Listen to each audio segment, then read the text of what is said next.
Hey, how's it going, everyone? Just back again with another one of these sequence of the end times videos. And so I'm in 2 Samuel now. And so this one, 2 Samuel 22. And just for the numerology people, this is 2 times 22 is 44. And so we expect something about salvation, deliverance, God's elect, and all that. And so it's exactly what it is. 2 Samuel 22, and David spoke to the Lord the words of this song on the day when the Lord delivered him from the hand of all his enemies and from the hand of Saul.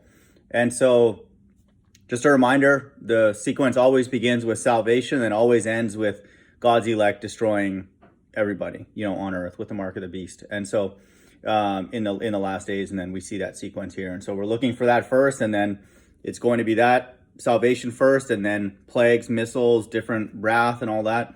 America being destroyed, and then God returning with his elect, to destroy. And we see that here. And so this is an amazing thing. It's a bit longer, because it's basically a prayer or a song. And, but we see it, in the proper sequence. 2 Samuel 22:2, he said, "The Lord is my rock and my fortress and my deliverer." So right off the bat, we get deliverance or salvation. "My God, my rock, in whom I take refuge, my shield, and the horn of my salvation. My stronghold and my refuge, my Savior, you save me from violence. I call upon the Lord, who is worthy to be praised, and I am saved from my enemies. You save me from violence." This again is alluding to the fact that the God's elect will not experience violence. They're saved. So obviously they're not going to, be saved, with like their head taken off, like end times teacher teaches, which is retarded. It's obvious, it's before all the plagues hit, and then we have a reference to that here, and that's what it is, and so it's consistent with Revelation 18:4 and 18:8.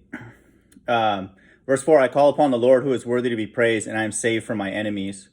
Verse 5, "From the waves of death encompassed me, and the torrents of destruction assailed me. The cords of Sheol entangled me. The snares of death confronted me." Sheol or hell and death are all constantly together. And so it's another example here, and that's not a coincidence, in verse 6, which talks about death and evil and all that. And so Sheol or hell is a place that you have to experience death. And then wherever there's death, that's hell or Sheol. And so they're one-to-one. And so again, we know that it's a physical place. Verse 7, "In my distress, I called upon the Lord. To my God, I called." A person can only be saved if they understand that they're in hell, because then they wouldn't need salvation. They would try and make this better. That's the whole point of salvation, is what David is saying here, that he needs salvation from Sheol or hell and death. So you're saved from hell, and then you're saved from dying. That's what salvation is. At its root, God's elect will not experience death. And so anybody out there who thinks that they're in God's elect, that circle, you don't have to worry about anything, because you're not going to experience violence and you're not going to die. And I say this to comfort people who believe they're in that elite group. And David tells us here how to be in that group. He tells us very explicitly, "In my distress, I called upon the Lord. To my God, I called. From his temple, he heard my voice, and my cry came to his ears." God hears the voice of his elect. That's it, pretty much. And so it's when they collectively cry out to him that he will return, and the days will be cut short for their sake. Verse 8, "Then the earth reeled and rocked, the foundation of the heavens trembled and quaked, because he was angry." So now we see salvation. And so the next reference we should see is calamity on earth, plagues, and all that kind of stuff. And it's right on cue. Verse 8, I'll read that again. "Then the earth reeled and rocked, the foundation of the heavens trembled and quaked, because he was angry. Smoke went up from his nostrils, and devouring fire from his mouth. Glowing coals flamed forth from him. He bowed the heavens and came down. Thick darkness was under his feet. He rode on a cherub and flew. He was seen on the wings of the wind. He made darkness around him his canopy. Thick clouds, a gathering of water. Out of the brightness before him, coals of fire flamed forth. The Lord thundered from heaven, and the Most High uttered his voice, and he sent out arrows and scattered them." This is referring now to America being destroyed, according to Jeremiah 50, verse 9, by these arrows that don't miss. Lightning and routed them. "Then the channels of the sea were seen. The foundations of the world were laid bare at the rebuke of the Lord, at the blast of the breath of his nostrils." And so The channels of the sea were seen is also referring to a plague in Revelation 16. And so, just know that. And so this is a time of wrath, the 1260 days, what I refer to as Great Tribulation, that Christ refers to as that in Matthew 24. Verse 17, he sent from on high, he took me, he drew me out of many waters. He rescued me from my strong enemy, from those who hated me, for they were too mighty for me. And so the Bible also says, who can make war with this beast? And so I'm giving up, I'm happy about it. I can't win. I can't do anything at all to fight or win or anything like that.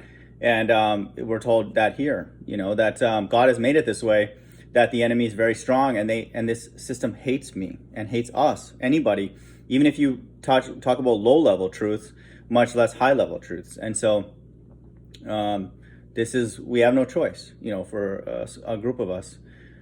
Verse 19, and that's in verse 18, 666. It also refers to the times that we live in now. He rescued me from my strong enemy. This again, who can make war with this beast? It's rhetorical. No one. For those who hated me. So he's also prophesying a time where there's righteous people are going to be hated actively. And so just know that we're in those days. For they were too mighty for me. They confronted me in the day of my calamity, but the Lord was my support. He brought me out into a broad place. He rescued me because he delighted in me. So now he's giving us references to the fact that he's going to be brought back, into a broad place. And we're going to read that later, that Christ's elect return to do the final cleanup. Verse 21, the Lord dealt with me according to my righteousness, according to the cleanness of my hands he rewarded me, for I have kept the ways of the Lord, and have not wickedly departed from my God. For all his rules were before me, and from his statutes I did not turn aside. I was blameless before him, and I kept myself from guilt. And the Lord has rewarded me according to my righteousness, according to my cleanness in his sight. So that's God's elect. And so that's why we know that many of them have to be blind, poor, and lame, like it says in Jeremiah 31:8, because they're the only people that can do that. Let's strive for that, of course. Verse 26, with the merciful you show yourself merciful, with the blameless you show yourself blameless, with the purified you deal purely, and with the crooked you make yourself seem torturous. You save a humble people. And so just know that. We know who God's elect are. But your eyes are on the haughty to bring them down. For you are my lamp, O Lord, and my God lightens my darkness.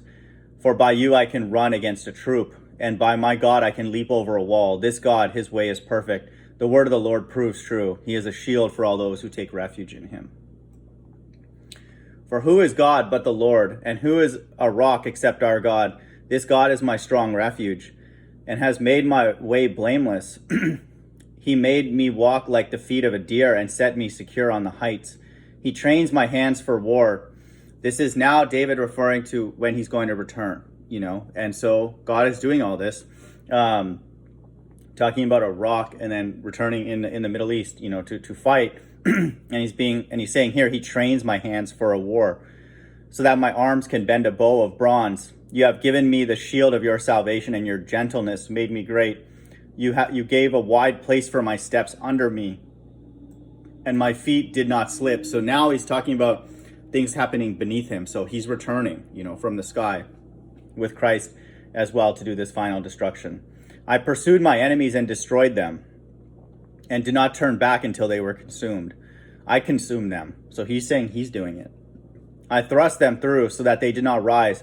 They fell under my feet. So imagine you have these UFOs returning, and then David obviously is one of them, and he's just destroying everybody beneath his feet. These verses are literal, and it's sequential. And so it's exactly what I was told on the first day of the last year, that that's the way it's going to go. For you equip me with the strength for the battle. And so they're returning in God-made vessels. And you made those who rise against me sink under me. This is literal. Everybody's underneath, dying. They looked, but there was none to save. They cried to the Lord, but he did not answer them. I beat them fine as the dust of the earth. I crushed them and stamped them down like the mire of the streets. And so this is again Christ returning with his elect, and of course David's one of them, to destroy. You delivered me from strife with my people. You kept me as the head of the nations. People whom I had not known served me. Foreigners came cringing to me. As soon as they heard of me, they obeyed me. Foreigners lost heart and came trembling out of their fortress. The Lord lives, and blessed be my rock, and exalted be my God, the rock of my salvation, the God who gave me vengeance and brought down peoples under me, who brought me out from my enemies. You exalted me from above those who rose against me. You delivered me from men of violence. That's the times that we live in now. For this I will praise you, O Lord, among the nations, and sing praises to your name. Great salvation he brings to his king, and shows steadfast love to his anointed, to David and his offspring forever. And so, verse 44 is very, very important. So the last verse that I read, I beat them fine as the dust of the earth. I crushed them and stamped them down like the mire of the streets. And so that's God wiping away everybody with the mark of the beast. And then verse 44, which is a symbolic of the elect, is now, it refers to the kingdom, and so, and the government of the kingdom is God's elect. And so verse 44 is there on purpose. You delivered me from strife with my people. You kept me as the head of the nations. People whom I had not known served me. And so now we're talking about not people like dying, dust, being, fine as the dust of the earth. Now David's talking about people serving him from other nations. And that's exactly what it's going to be in the kingdom for the 144. Foreigners came cringing to me. As soon as they heard of me, they obeyed me. And so this is the elect ruling. And so there's always, if there is going to be more language, they'll have a reference to the kingdom of heaven always. And so it's just obvious. Foreigners lost heart and came trembling out of their fortresses. So now that little chunk from 44 to 46 describes the kingdom, and then who's going to be governing the kingdom is obviously one of them will be King David. And so this is an amazing thing. Again, you will not find a narrative that is different than that sequence. You just won't. I mean, it's everywhere. God is inspiring these people to say these things. And the cool thing is God works the same way everywhere. And so, again, it's just different characters, different, same spirits, just in different bodies with different technology. And that's it. But it's the same sequence. And all these cries, really, and all these songs and worship and all that are about these days. Everybody's been groaning for the end times, because after that, the leadership will be righteous, and then the grooming will be done, and then you'll have righteous rule on this earth, obviously led by Christ. And so, and then the 144,000, and then the mixed multitude, which are from all nations. And so that's going to be a peaceful ecosystem and rulership. And then the directive is going to be set by God himself. And so that's what we're looking forward to. Hope everyone's doing well. Bye.